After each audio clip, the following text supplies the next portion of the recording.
Hello po, good evening. For this video, gusto ko lang po mag-share tungkol sa yung PWD ID. Kasi nung isang araw, yung kaibigan ko, hindi niya sigurado kung pwede siya maka-avail nito.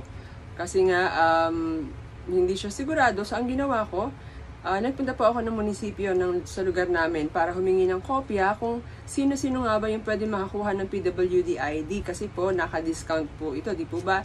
Sa pagbili natin ng mga products at kung saan pa mga serbisyo.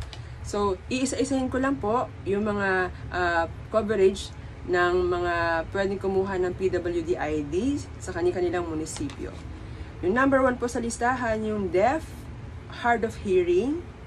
Number 2, intellectual disability. Number 3, learning disability. Number 4, mental disability. 5, physical disability. 6, psychosocial disability. 7, speech and languages impairments.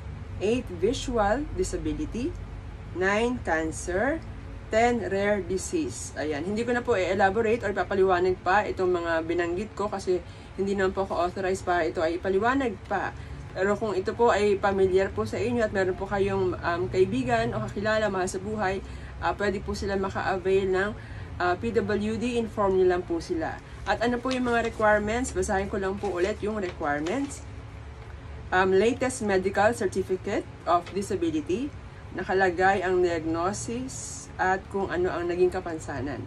Number 2, 2 pieces, 2x2 picture, latest picture.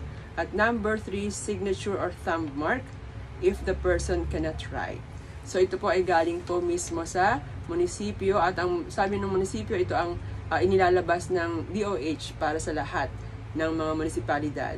So ayan po, kung meron po kayong kakilala, pwede nyo po ipapanood itong video na to para makakuha sila ng PWD ID.